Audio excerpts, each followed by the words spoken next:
guys, it's your girl T. So first of all, I want to say thank you to everyone who purchased a t-shirt on Lovelyti.com. I'm rocking my t-shirt again here. I also have my new artwork hanging up. So there's still a few t-shirts and hoodies left. So if you guys have not purchased yours yet, make sure you guys click the link down below. Go on to Lovelyti.com and feel free to go ahead and purchase a t-shirt in your size. So the second news I gotta let y'all know is that my ass has been kicked off of dang on Facebook. Yes, I've been banned from Facebook once again. I'm sure you guys all know by now because I posted a video earlier. So I wanted you guys to know that in case you missed the earlier video. So now that we've gotten that all out the way, I want to go ahead and recap Love and Hip Hop New York episode 2. When I tell you this episode was a trip, honey, make sure you guys have your teacup ready and let's go ahead and get this recap poppin'. How you doing? So anyways, y'all, so in the opening scene, we finally get to meet Cardi B. This girl is a trip. This bitch makes Jocelyn Hernandez look like Angela Bassett, okay? How you doing? You know, Cardi starts off, this girl comes right off the gate, she's off the chain. I'm gonna try my best to mimic her, okay? She comes up and she's like, my name is Cardi B, and I'm that annoying dancer. Y'all might know me from Instagram. I'm that girl with the long ass fingernails and the big ass titty.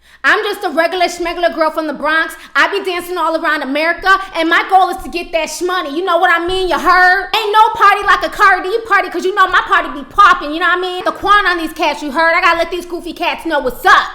So I'm sitting here watching this like, this can't be life. Where the hell did this character come from? So many people on social media done put this girl up as a hero status. She's the voice for the voiceless of the thoughts. Charlamagne the God says she's like, you know, the Jay-Z version of Instagram. I feel like people done hype this girl up way too much. I'm not hating on Cardi B. I know, I understand she's playing a character. And at the end of the day, you guys know my recaps are just satire. She's definitely playing a character. She's definitely playing it up for the camera. To me, she acts, talks, and sounds like Animal from the Muppet Babies. It didn't help that she was wearing an orange wig in her confessionals either. You know, I just feel like she was just way too over the top. And a lot of folks are saying, you know, she's here. We need people like her because she's encouraging young girls to not follow her path. She tells young girls to not be out there sucking dick and prostituting themselves. And she tells them not to strip and get ass injections. You know, she did all that trying to chase fame, and now she's trying to warn young girls. To me, I find that to be bullshit, okay? When people do things that's unbecoming or things that are illegal and they want to warn the youth or they want to steer people away from that path, they don't continuously do that. When Ho said, Ho sold crack, so hopefully you ain't got to do that, Hov wasn't selling crack at the time. So Charlamagne the God is stupid for even trying to compare Jay-Z to Cardi B. You feel me? At the end of the day, she's still thotting. She's still stripping. She's still hoeing. So to me, she's not trying to warn young girls. She's trying to get young girls to not go down that path because she don't want no competition. Because I know about 15 girls who are even way better than Cardi B. You feel me? So I feel like she's not doing it to warn young girls or to, you know, let them know what she's been through. She don't want young girls following her footsteps because she's not trying to share in the competition. She's trying to be the top thot. She's trying to be the top prostitute and the top stripper in America. Because if she really didn't like what she was doing, she would not be stripping on Love and Hip Hop New York. You feel me? So I read through all that bullshit, all that she's a hero and she's trying to get girls to walk on the straight and narrow. Meanwhile, she's doing all the same shit that she's preaching against. To me, that's hypocrisy. You feel me? If you don't like that lifestyle and you're not about that life anymore, then you need to leave that lifestyle.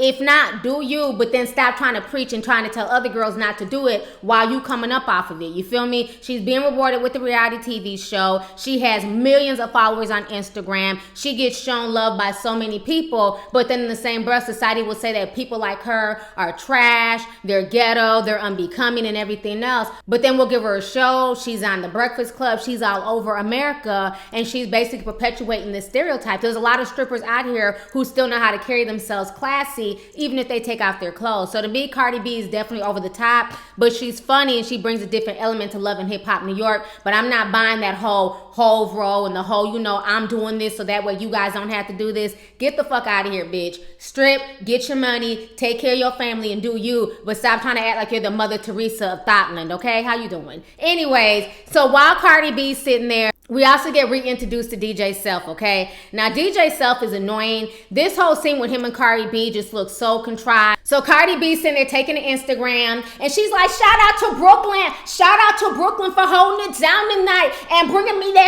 money, you feel me? So she's being so extra, then all of a sudden DJ Self comes in the scene, and she's trying to get him on her Instagram page, and Self is dodging this shit like damn dodgeball. He's trying to dodge the camera because he don't want to be seen on Cardi B's Instagram because because, as we all know, Self is basically the Stevie J of Love and Hip Hop New York, and he has a girl at home, so he's trying to creep with both of them. Cardi B has a feeling that Self is talking to somebody else. She says that the thing is, she gets mad, she's fucking with him because he's supposedly the hottest DJ in New York, but New Yorkers are telling me that they've never heard of DJ Self, okay? So this is another one of Mona Scott's creations. So Cardi B saying that DJ Self is a hot producer, that's why she's getting with him, but she's mad because she feels like he's not keeping it real with her. She says that he's acting funny. You know, I hate Self because he's always acting funny. He be lying to me. He just got to tell me the truth. I know he got a girl. And so she's going off in her confessional. Self is like, you know, why are you tripping? You got a boyfriend anyways. Then she starts bragging about this thug boyfriend that she got in jail. She's like, yeah, I got a man. You know what I mean? Yeah, I'm dating this young gangster thug and he's fine. And yeah, he's sitting in jail. You feel me? But the thing is, my young thug boyfriend in jail treats me a whole lot better than DJ Self out here. You feel me? You heard? I mean, this is how this girl talks. This girl is a trip.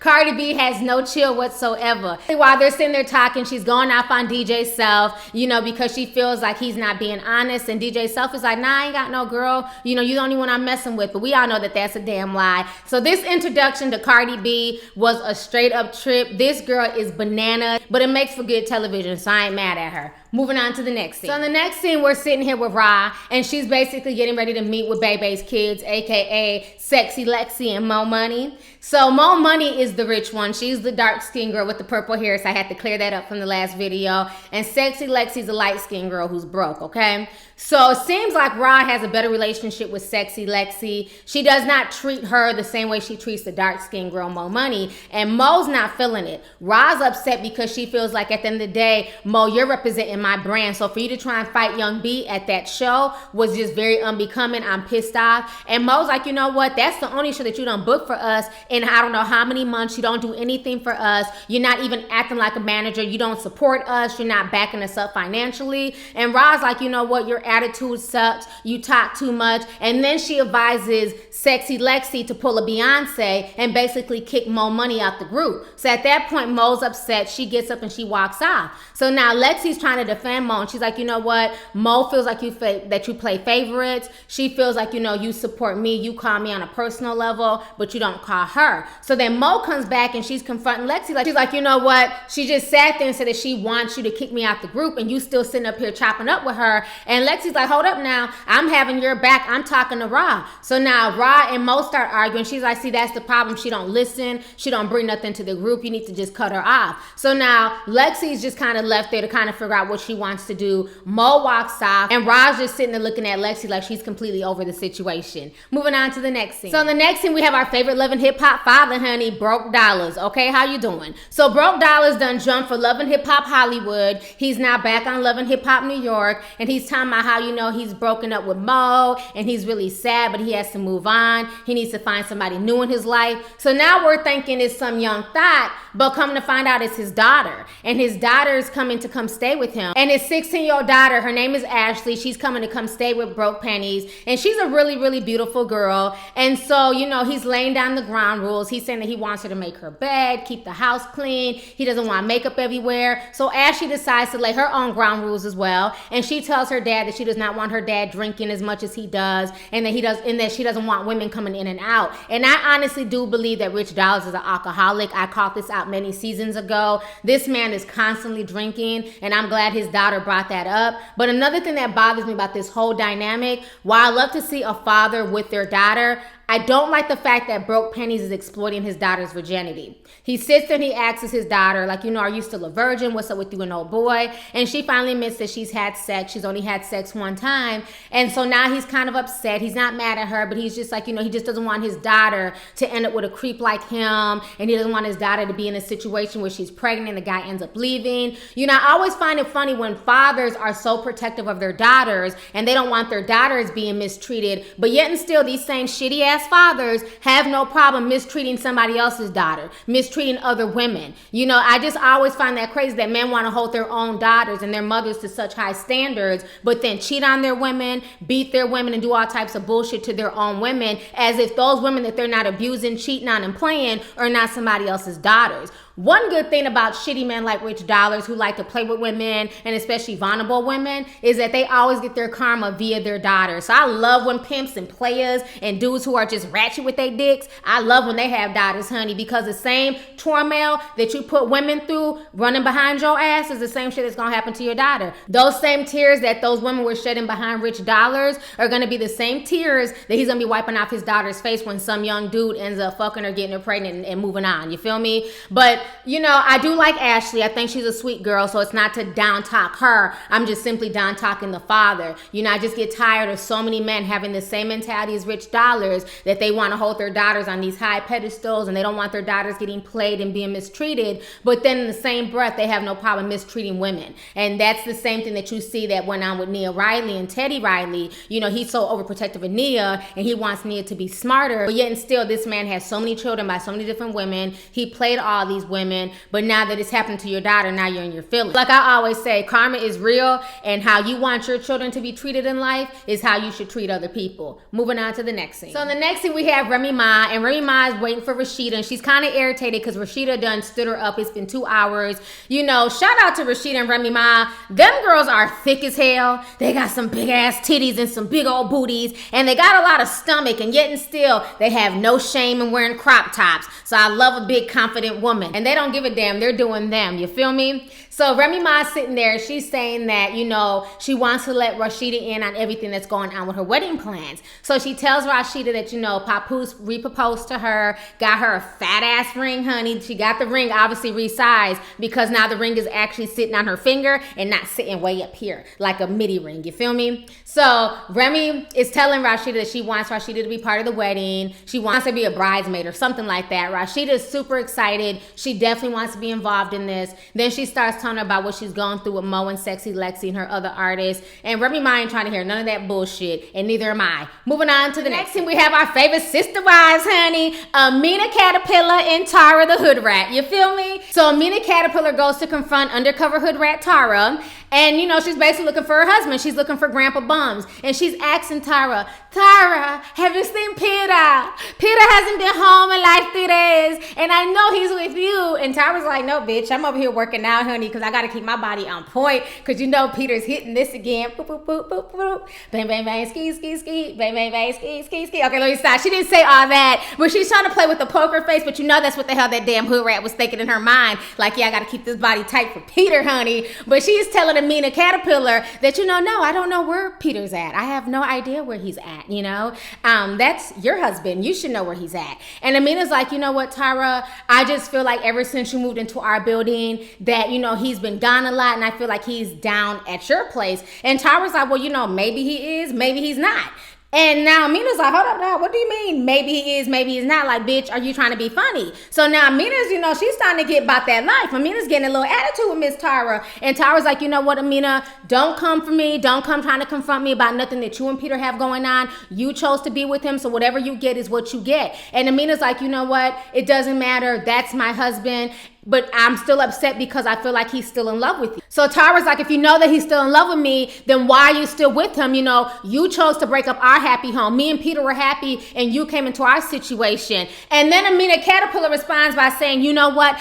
I'm not a quitter. I don't quit anything in life. Yeah, bitch, besides your music career. You don't quit that to have a damn baby and run behind Peter. So don't say you don't quit anything in life because you chose to quit that. You know, this whole situation is a hot damn mess. How do you go confront somebody else to try and find where your husband's at that you took from that other woman? Like, I just can't with this whole situation. Moving on to the next scene, honey. So the next thing we have Yandy, and she's going to go meet up with Young B. So she goes to see Young B and she lets her know that she's very, very, very disappointed in her for basically doing what she did at that cypher, for going at Mo and trying to fight her. And Young B saying, you know what, this is some Brooklyn, Bronx, New York shit, and I have to handle that. You know, I have to handle my reputation, but I apologize because I'm not trying to cheapen your brand. And you know, Yandy's like, you know what, I just don't have time for this. I have a lot of stuff going on right now in my personal life. I got babies to feed, so I'm not going to take out my kids' mouth because you don't know how to act. You know, I need you to act accordingly. So she's like, you know, I really need to sleep on it and decide if if I really want to steal food with you. So now Young B's kind of nervous, and she feels like, you know what, if Yandy does not end up managing her, if Yandy ends up walking away from this, Yandy's gonna be losing the best thing that could have ever happened to her. I'm gonna need Young B to sit down. You have not had a hit in 10 years.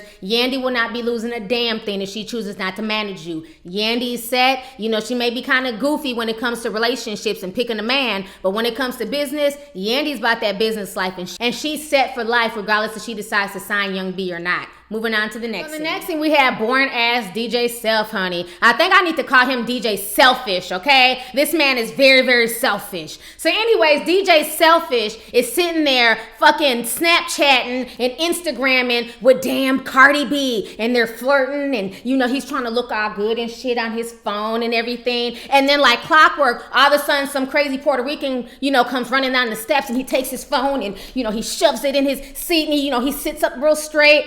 And she's like, you know, what's going on, you know, Self, you know, what you doing, you know, who is that? I heard some noise. He's like, nobody, you know, I'm just sitting here, you know, I'm just rapping to myself. I'm not doing nothing. And she's like, okay, well, you know, I need to confront you about something. And he's like, well, what is it? And she's like, whose ring is this? I found a ring. He's like, I don't know. It's probably the cleaner lady's ring. You know what I'm saying? Why would I bring another chick over here? Why would I bring somebody to smash? And so now the girl, her name is Remy. And so now she's going off. She's like, you know what? I don't got time for this. I'm going to take this ring. I'm going to take a picture of this ring. I'm going to put it on Instagram. You don't even post no pictures of me and you on Instagram. Nobody even knows that me and you are dating. Like, nobody even knows that you're my boyfriend. This is some bullshit. Then she starts talking in Spanish, but I don't know no Spanish, so I'm going to just talk with a broken accent. And he's like, you know what? You need to stop because I don't understand Spanish, Lord. When I tell you that scene had me cracking up, I'm like, where the hell is Mona finding these people? Like, it's just so over the top and scripted, it's ridiculous. You know, it's just funny. He's on Instagram talking to Cardi B, and then she just so happens to hear something and come running down the steps. You know, he has no respect for these women. He's playing both of them. It's obvious that DJ Selfish is the Stevie J of this season. Really funny to see how this shit turns out. Moving on to the next scene. So on the next thing we have Papoose and Remy Ma, honey.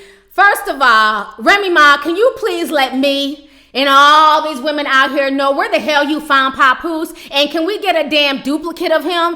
Does he come in Betamax form? Can we get extra Papooses? I would love me a Papoose on my arm, honey. This dude is such a good dude to her. You know what I'm saying? Like, this is like a rarity. Like, I get shocked every time words come out of his mouth. It's almost like, like he's just like he's so in love with her. I've never seen anything like this. I just find it just simply amazing, okay? So Papoose is there in the studio. Remy Ma comes to visit him, and you know, he's spitting hot fire. Boom, boom, hot fire. So he comes and he sits down, and so he's telling her, so Remy Ma's telling Papoose that she just got done talking to Ra, and that she wants Ra, you know, involved in the wedding. And Papoose is kind of like, you know what, Ma, like, I'm not really feeling that. You know, I don't really think that you should be inviting her to be part of the wedding. You know, these are the same people who didn't hold you down. You know, we're family. Like, I've been here for you. Like, you just trying to invite any and everybody, and I don't think that's cool. And Remy Ma's like, you know what? But I can't have the mentality. I was locked down for so long. Now that I'm free, I want to be able to just, you know, have my friends and just start fresh.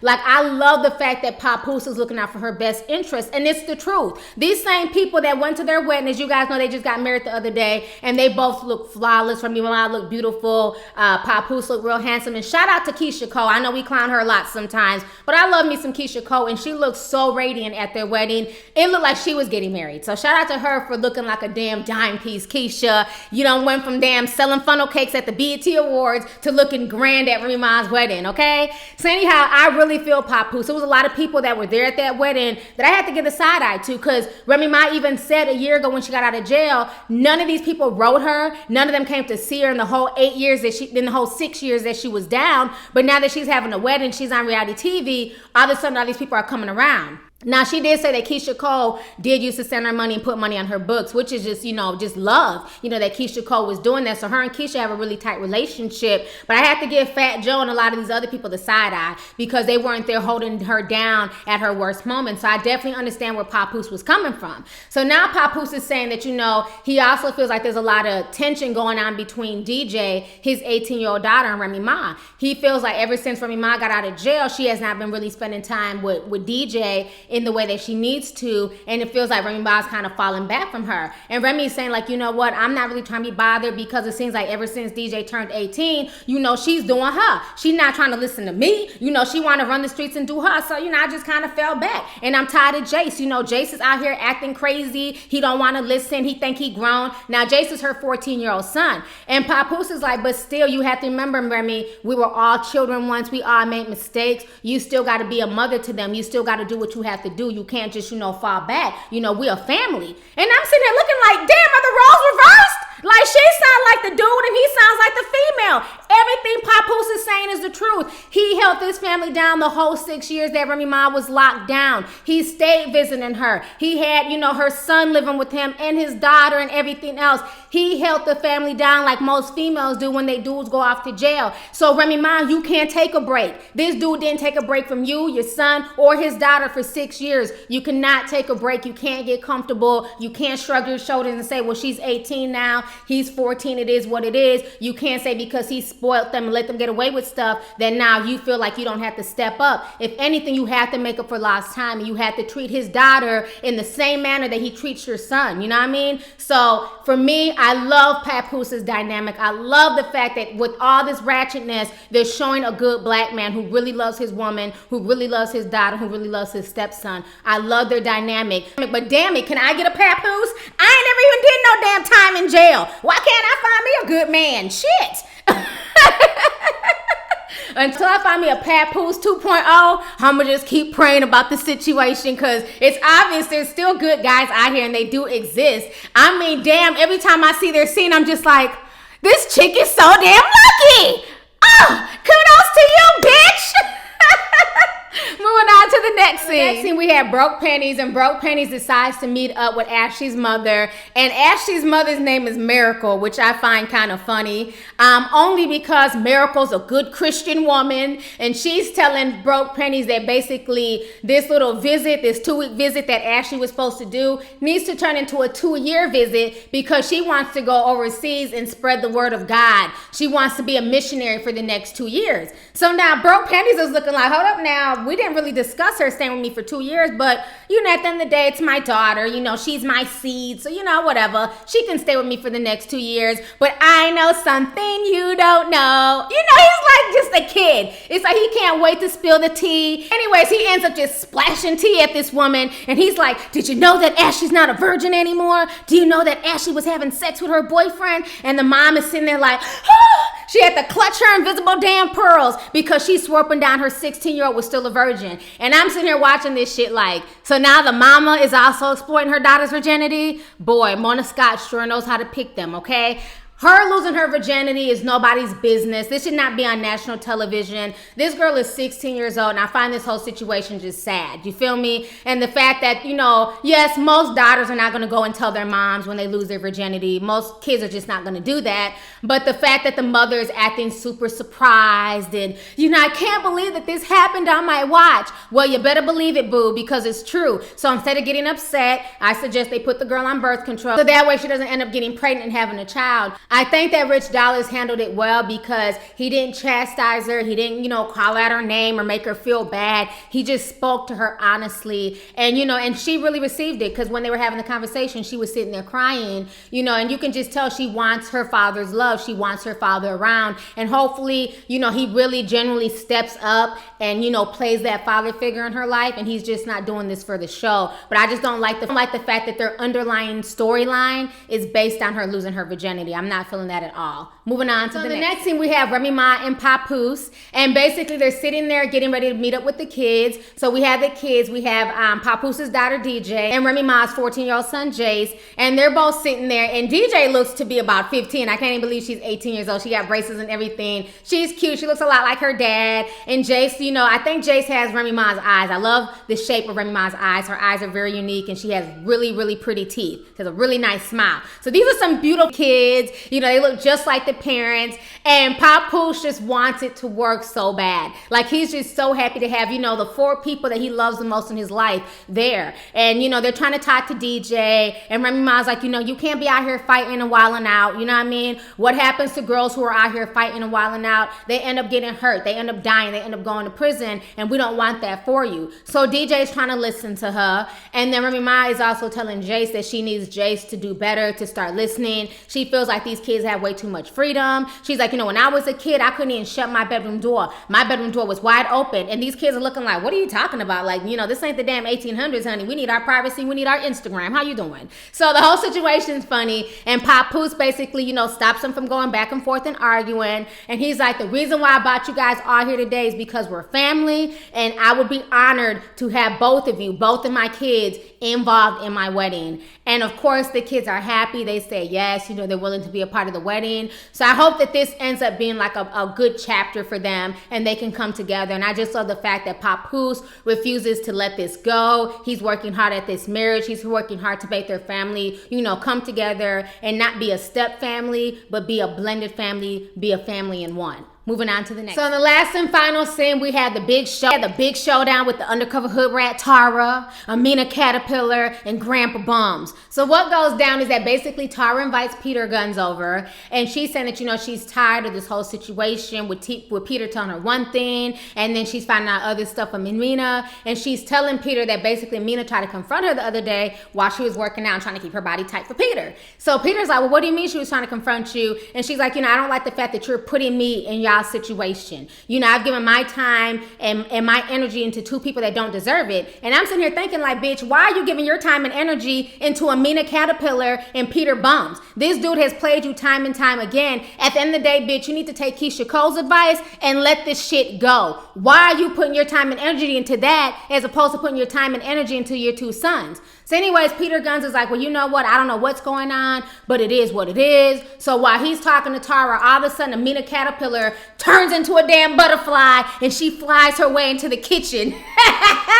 So now she's in the kitchen with them and she's real upset. And she's like, you know, Peter, I need to know what's going on. I feel like you're playing the both of us. When I agreed to let your baby mother and your 2 sons live here, I did that because I wanted all of us to be a family. You know, and now it seems like you're spending more time over there with them than you are with me and your daughter. So now Peter's like, well, you know, I'm just confused. I don't know. So Tara's like, what do you mean you don't know? You told me that you guys are not together. You told me that she was just a situation. So now Amina's mad. A situation? A situation, Peter? I'm a situation? I gave you everything, Peter. Everything. So now she's getting upset. She's crying. And Tara's like, you know what? It is what it is. You know, I don't have anything to do with this. And Amina's like, you know, I feel like you and Peter are still sleeping together. And Tara's like, you know what? Yeah, we are. So what? So now Amina is pissed off. She hauls back and what? Bam! Slaps the shit out of Peter Guns in front of damn everybody in the kitchen. Well, in front of Tara. So the shit was crazy. Peter goes flying. He grabs his face. And then in a dramatic fashion, Amina grabs her cell phone and she chucks it. And it hits Peter dead in the back. I'm like, damn. You know, a few people saying that slap was fake. That slap might have been fake, but that damn getting hit in the back with the damn cell phone, that was real. She hit him hard as hell in the back with that cell phone. So the whole situation is insane, but that's not even the worst part. As she's running out, she yells, by the way, I'm pregnant. When I tell y'all, I damn near passed out and fainted when I watched the episode. I was like, oh, hell no. Bitch, I had to grab my invisible fucking pearls. I wasn't ready for that. Now, you can clearly tell that Tara's ass is pregnant. She looks pregnant all the way through the scene. But when Amina yelled out that she was pregnant too, I was very, very shocked. From what I'm hearing, y'all, grab y'all's teacups, honey. Y'all know I'll be having extra tea and shit when I do these recaps. From what I'm hearing is that Amina was really pregnant, but once she found out that Tara was also pregnant, she felt that was going to be too ratchet. You know, I don't know why. She felt it was going to be way too ratchet for both of them to be pregnant by Peter at the same time. So Amina had an abortion. How you doing? Damn, this tea's good. Y'all, I don't know what to say. That episode has me kind of flushed. That episode was just crazy as hell. Love and Hip Hop New York has brought the drama. They brought the ratchetness. I don't know. I'm just super entertained. I have no other words. So anyways, you guys, I don't want this recap to be too long. This recap was crazy as hell. This entire episode was nuts. I truly wish that Amina and Tara would just stop fronting and agree to be sister wives and agree to just love Peter and make him the king of Thoughtland. Might as well get together and just be on some polygamy type shit. You feel me? You know, this whole situation was a hot damn mess, honey. So anyways, go ahead and leave a comment, honey. Let me know your thoughts on this recap. Let me know your favorite part. And then let's go ahead and talk about Cardi B. What do you guys think about her? What do you guys think about her personality? What do you guys think about everything that went down with Grandpa Guns, Tara Hoodrat, and Amina Caterpillar? So go ahead and leave a comment. All right, deuces. Hey you guys, it's your girl T. Make sure to subscribe, like, and share my videos. You can also visit Lovelyti.com to purchase any merchandise. Also, don't forget to click the boxes down below to watch any of my previous videos. Talk to y'all later. Deuces.